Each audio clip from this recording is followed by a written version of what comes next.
Just a few days after the men's season kicks off, the women's team will begin their 2024 quest as well. Yeah, the Cats also road warriors to start the year. Get this, only one home game until March 23rd, but they're hungry and ready to get back to the top. Following a conference crown in 2022, the UVM women's lacrosse team finished in the top 3 in America East for a third consecutive season a year ago. But after losing in the conference semifinals, they feel like they didn't fulfill their potential. We underachieved last year, honestly, and didn't end the season that we wanted to. And I think we have our upperclassmen allow us to know what it takes to win a championship and then not achieve that goal. And I think that's incredibly motivating for this group. And I think our focus is in a really, really good place right now. One of those upperclassmen is Ava Vassell, returning for her 5th season and just 59 points shy of tying the program record.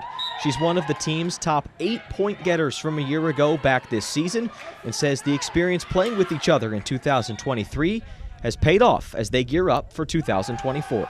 I think a lot of it is communication and just kind of like getting a feel for each other. I think last year was the first time a lot of players had a big role on the fields. So now that we've all played together and really meshed, I think communication is what we've really worked on and just learning how to knowing what each other does.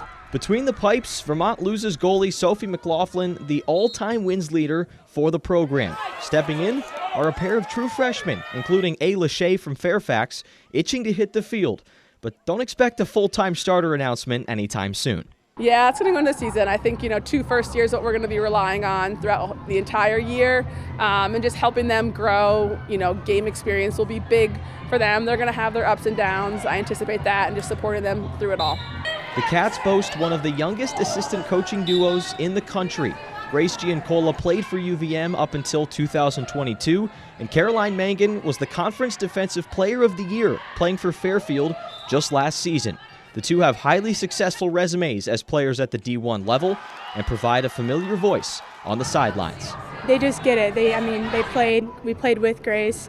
Caroline is so knowledgeable, and they just get the level of play, and they've been there. They know the mental side of it and how it feels to be in the moment, so it's awesome. Their youth is a positive, and just like how they can relate to the team and being close in age, and I'm giving them a lot of experience of running for Grace offense, Caroline for defense. I think that they're really stepping into that role, and they love the ownership, and I'm proud of how they're running both their units.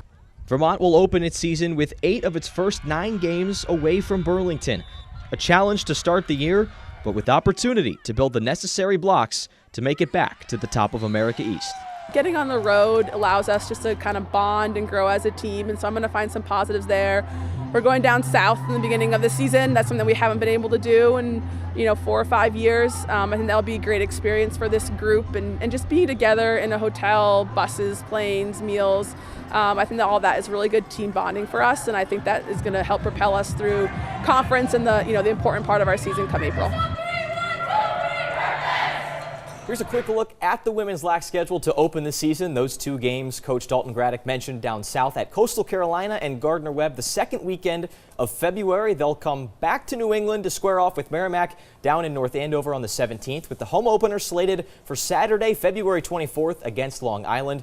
And Jack fans should probably have their hats and hand warmers ready for that one. Yeah, I've long said the top of the stands at Virtue in February. It's the second coldest point in the state of Vermont, behind only that Forerunner chairlift at Stowe.